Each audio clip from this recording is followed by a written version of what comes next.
Bonjour à tous.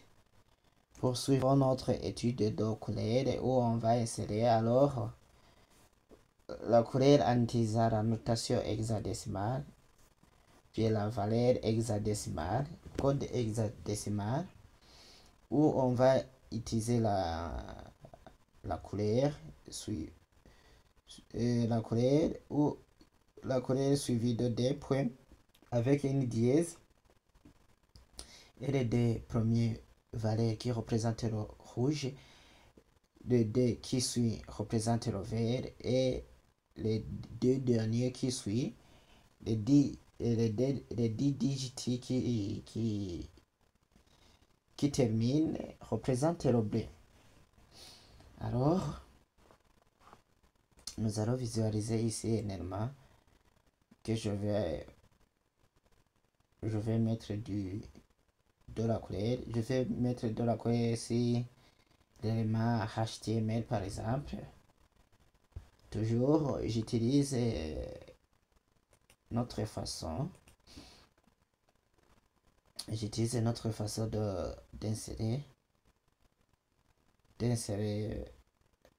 une couleur. C'est un élément qui se trouve à l'intérieur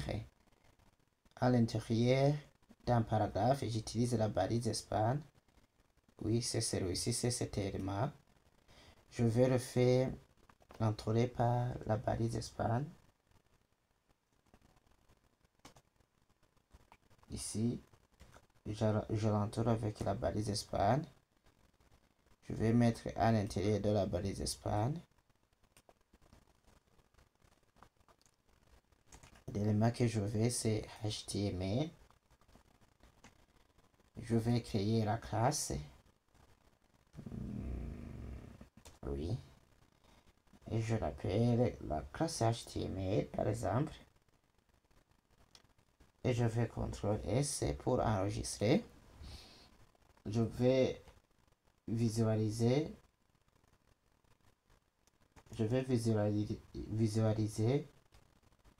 Si j'ai changé quelque chose sur notre page. Ici, j'actualise. Avec l'élément HTML, pas de changement. Pour changer alors cet effet, je vais déclarer la classe qu'on appelle span. Excusez, c'est la classe qu'on appelle HTML. Je mets color. Ici alors je vais utiliser la notation hexadécimale. Je mets la dièse. Je mets les deux chiffres que je vais au hasard. Et voilà, même émettre vers mon mettre de la couleur. Je peux cliquer sur Entrée ou bien mettre une autre couleur, mais je laisse celui-ci. Nous allons découvrir, c'est noir. Pourquoi mettre du noir? Et si je mets celui-ci, et voilà, ce sont des nombres que j'ai pris au hasard. Je fais CTRL S pour enregistrer.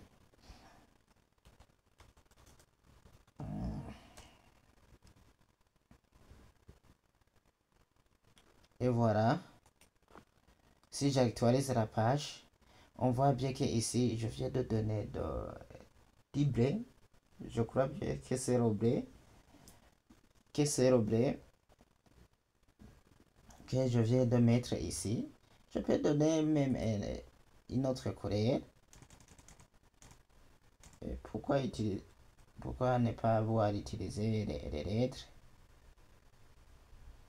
suivies des nombres,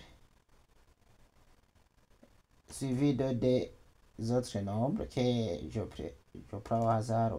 Pourquoi ne pas mettre celui-ci et d'enregistrer? Vous voyez que c'est facile en utilisant même la notation hexadécimale. Voilà, je vais changer le HTML qui était ici. Même si je fais inspecter,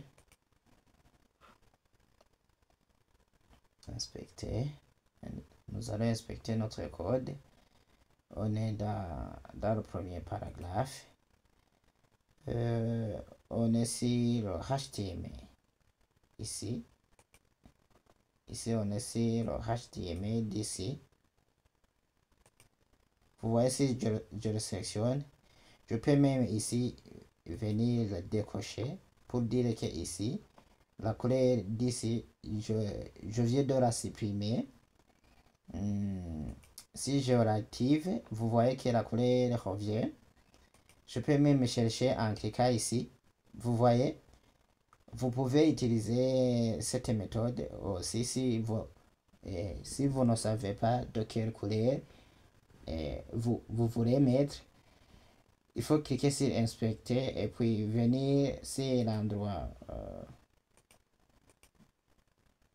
Venir ici dans éléments. Et cibler alors l'élément de votre dont vous voulez changer de la couleur. C'est celui-ci. Je la sélectionne. Et puis je vais cliquer ici sur la couleur. Et puis alors là ici je peux sélectionner la couleur que je veux. Par exemple, je me dis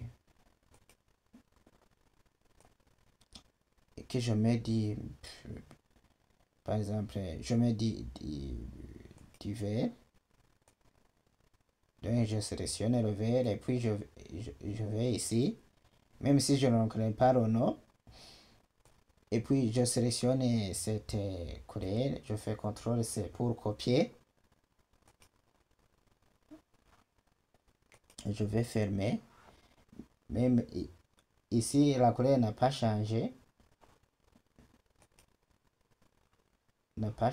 Puisque si j'actualise, vous voyez que la couleur a resté comme elle était ici dans l'éditeur de code. Pour le changer, alors je vais coller. Ici, je vais coller la couleur que je viens de copier. CTRL-S pour enregistrer les modifications que j'ai apportées.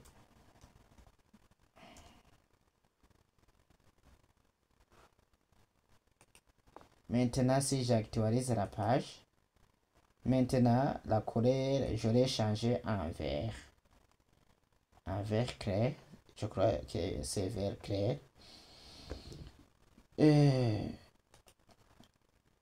dans la vidéo qui va suivre, on va utiliser alors la valeur RGB. Je vous invite toujours à cliquer sur s'abonner, à activer la cloche pour recevoir de nouvelles vidéos.